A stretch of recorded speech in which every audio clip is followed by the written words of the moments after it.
ஏன்னா நம்ம கடையில் வந்து பார்த்தீங்கன்னா, கிட்டத்தட்ட ஒரு 20 பேர்கிட்ட வேலை பார்க்குறாங்க. ஆனால் இந்த சிலிண்டர் பற்றாக்குறையினால எல்லாருடைய வாழ்வாதாரமும் பாதிக்கும். அவங்க தொழிலாளர்கள் வாழ்வாதாரம் மட்டும் இல்லாம, நாங்க லட்சக்கணக்கில முதலீடு பண்ணி இந்த கடைய நடத்துறோம். கடை நடத்தும்போது எங்களுக்கும் பாதிக்குது. இப்போ மாதம் மாதம் பார்த்தீங்கன்னா, நாங்க சிஎஸ்டி கட்டணும், கார்ப்பரேஷன் டாக்ஸு, இன்கம் டாக்ஸு, அந்த டாக்ஸு, இந்த டாக்ஸுன்னு ஏகப்பட்ட டாக்ஸு கட்டணும். இப்போ மார்ச் 31க்குள்ள பார்த்தீங்கன்னா, எங்கள மாரி எல்லா ஓனருமே பார்த்தீங்கன்னா, அந்த 31க்குள்ள கவர்மெண்ட்டு டியூஸ் எல்லாமே கிளியர் பண்ணணும். அந்த கட்டாயத்தில இருக்கிறோம். அந்த நேரத்தில் வந்து இந்த மாரி சிலிண்டர் தட்டுப்பாடுனால பார்த்தீங்கன்னா, எங்களுக்கு பெரிய அளவுல வியாபாரம் பாதிக்குது. எங்களுக்கு மட்டும் இல்ல, தமிழ்நாடு லெவல்ல வியாபாரம் பாதிக்குது. நம்ம தமிழ்நாட்டில பார்த்தீங்கன்னா, கிட்டத்தட்ட 80% பேர் வந்து இந்தியா சென்னையை பொறுத்தவரைக்கும் 80% பேர் வெளியிலேருந்து தான் வந்து வேலை பார்க்குறாங்க. ஏன்னா, இப்போ நம்ம கேரளா, கர்நாடகா, ஆந்திரா, தமிழ்நாடு இந்த பகுதியை சேர்ந்த அத்தனை பேர் படிக்கிறவங்க, வேலை பார்க்குறவங்க, தொழில் பண்ணி சம்பாதிக்கிறவங்க 80% பேர் சென்னையில இருக்காங்க. சென்னை வந்து ஒரு வெளிநாடு மாரி தான். வெளிநாட்டில போய் நம்ம எப்படி சம்பாதிக்கிறோம், அதே மாரி தான் சென்னைக்கு வர்றாங்க. அப்படிங்கும்போது அவங்கெல்லாம் வந்து குடும்பம் இல்லாம எல்லாம் பேச்சுலர்ஸா இருக்காங்க. பேச்சுலர்ஸாக இருக்கவங்களுக்கு இந்த மாதிரி எங்கள் மாதிரி ஹோட்டல் தான் அவங்களுக்கு வந்து 3 வேளை உணவு சப்ளை பண்ணிக்கிட்டு இருக்கு. அது வந்து கண்டிப்பாக அவங்கள பாதிக்கும். அது மட்டும் இல்லாமல் எங்களை தொழில் பண்ணுற எங்களுக்கும் பாதிக்கும். இதெல்லாம் வந்து மத்திய அரசு என்ன பண்ணுன்னு கேட்டிங்கன்னா, இப்போ கல்ஃப் கண்ட்ரீஸில் போர் நடக்குது அப்படின்னு சொன்னால், அதுக்கு முன்கூட்டியே வந்து எல்லாமே ரெடி பண்ணணும். நம்ம நாடு வந்து ஒரு சிறிய நாடு கிடையாது. கிட்டத்தட்ட 150 கோடி மக்கள் வாழ்கின்ற மிகப்பெரிய நாடு. சீனாவுக்கு அடுத்து மக்கள் தொகை அதிகமாக உள்ள மிகப்பெரிய நாடு. அந்த நாட்டில் இப்போ இந்த மாதிரி சிலிண்டர் தட்டுப்பாடு ஏற்பட்டுச்சுன்னா மக்கள் எவ்வளோ பாதிக்கப்படுவாங்க, வியாபாரிகள் எவ்வளோ பாதிக்கப்படுவாங்க. இந்த சிலிண்டரு, கேஸு இதெல்லாம் பெட்ரோல், டீசலு இதெல்லாம் வந்து பற்றாக்குறை ஏற்பட்டுச்சுன்னா அத்தியாவசிய பொருட்களுடைய விலை வந்து இமயமலை மாதிரி கிறுன்னு ஏறும். அப்போ வந்து பார்த்திங்கன்னா மக்கள் பாதிக்கப்படுவாங்கள்ல. அதை வந்து அரசு வந்து யோசனை பண்ணணும். மத்திய அரசு, இது மாநில அரசு இருந்தாலும் மத்திய அரசு தான் முழுக்க இதுக்கு வந்து முயற்சி எடுத்து இந்த பிரச்சனையை சால்வ் பண்ணணும்.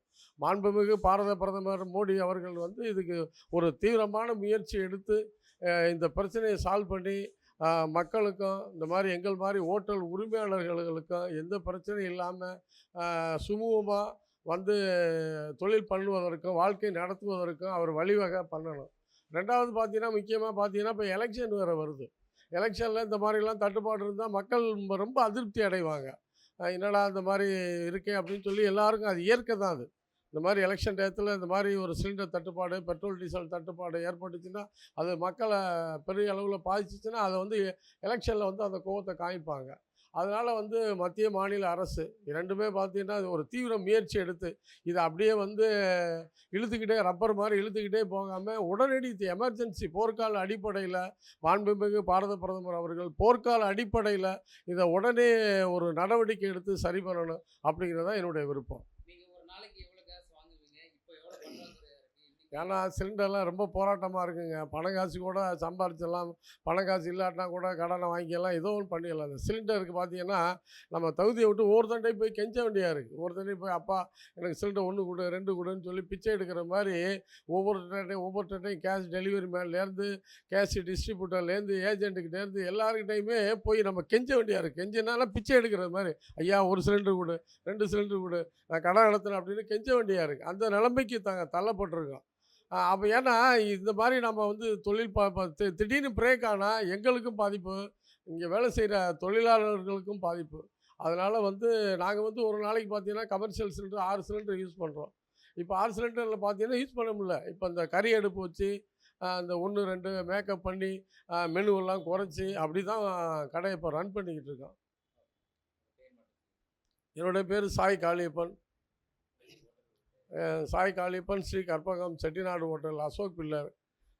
அதனால் மாண்புமிகு பாரத பிரதமர் திரு மோடி அவர்களுக்கும், மாண்புமிகு மக்களின் முதல்வர் திரு ஸ்டாலின் அவர்களுக்கும் எங்களுடைய வேண்டுகோள் என்னன்னு கேட்டிங்கன்னா, இந்த பிரச்சனையை வந்து சீக்கிரம் போர்க்கால அடிப்படையில் நீங்கள் நடவடிக்கை எடுத்து சரி பண்ணணும். அப்படி இல்லாட்டா இதனுடைய ரிசல்ட் வந்து எலெக்ஷனுக்கு போகும்.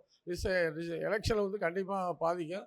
அதையெல்லாம் நீங்கள் வந்து அரசியல்வாதிங்கிற முறையில் அதெல்லாம் உணர்ந்து செயல்படுற மாதிரி பணிவோடு கேட்டுக்கொள்கிறேன்.